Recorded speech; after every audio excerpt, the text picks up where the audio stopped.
This is the first of your online lessons and we are focusing on colour. So to start everybody off, this is what I need from you. A piece of paper, some felt tips, colouring in pencils, and potentially access to the internet, but that is optional, totally. Your first job with your booklet, on the title page I want you to write colours, and then I want you to put the following titles: primary, secondary, hot and cold, and then have space down the bottom for you to create your own colour wheel. So this is your introduction.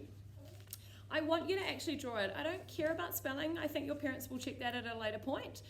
So for you guys right now, see if you can get your titles sorted. There you go.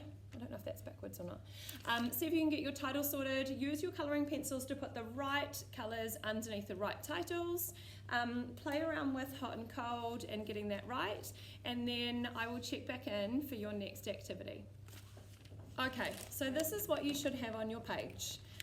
Your primary colours are red, blue and yellow, and you can see them in the very centre of the colour wheel up there. Yeah. Secondary colours are the colours that are made when you mix two primary colours together. So when you mix blue and red together, you get purple. Red and yellow makes orange. Yellow and blue makes green. So you need to put those three colours underneath your title for secondary. You then have hot and cold colours, and there are way more than these. They fall into all of our tertiary colours, so you can, if you've got a whole selection of pencils, go nuts on this and put all of your hot colours, all of your cold colours down. And then use the internet and find a colour wheel and see if you can create that. Now, if you have got lots of resources at home, you could experiment with mixing those colours using paints or food colouring.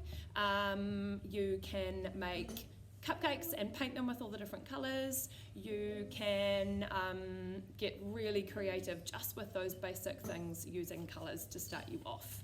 So good luck with that. Next task, go around your house, find 3 things for each colour in your colour wheel, list them next door, and have them in front of you. You're going to need them later on. Go! Okay, we're going to switch to a literacy focus now. You should have collected 3 items for every single colour in your colour wheel and have them at your feet ready to go with this.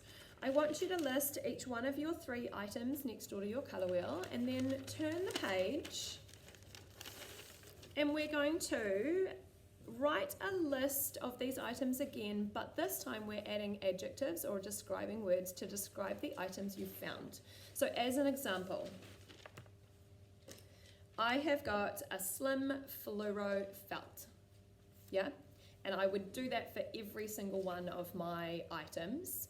Your challenge, once you've done that, underneath here, is to write a story or a poem about all of these items that you found. You can get creative, funky, do whatever you like to create a really imaginative piece of writing from here. Don't worry about spelling, your parents will help you on that one. You just get creative with it. Enjoy. Okay guys, let's switch focus to maths. Using the items that you have in front of you, I want you to create a whole series of different maths problems or equations that you can work through. So, a couple of really simple focuses. One is measurement. I want you to find a ruler and I want you to measure all of your items that you've got, and then put your measurement down in centimetres and millimetres if you can. Talk to your mum and dad about what the difference is between that. So you need to be really accurate and really careful when you do this. You could look at the descriptive features of each item. So you might go into angles. So I've got a square, you'd be looking at right angles. If you were looking at fractions and you had to divide this into halves or quarters, what different ways could you do that? You could draw this, you could just do it and chat about it with mum and dad at the same time. And then that covers a whole lot of different stuff in that also. And then you can write up some word problems. So if I have got, as an example, 3 items per colour times 6 colours, how many items do I have in total? And then get really creative with division, addition, subtraction, multiplication within that. That should give you a little bit extra to do. Make them challenging, make them really tough for people to have to figure out. You've got this.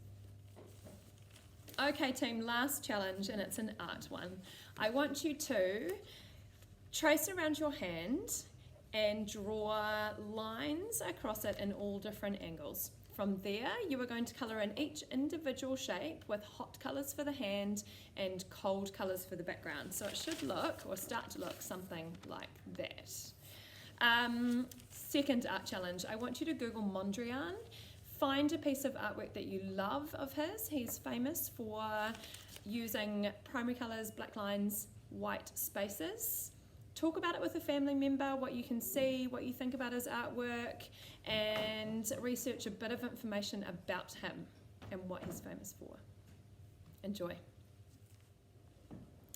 I hope you've enjoyed all of our activities that are linked to colour. We have worked our way through a bit of art, literacy, numeracy. We've got creative with writing tasks and maths activities, as well as some hands-on art activities with some ideas of what you can do around your home that are all linked and themed to colour.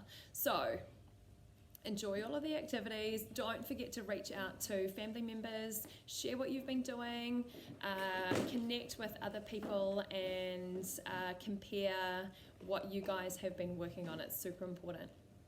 Well done.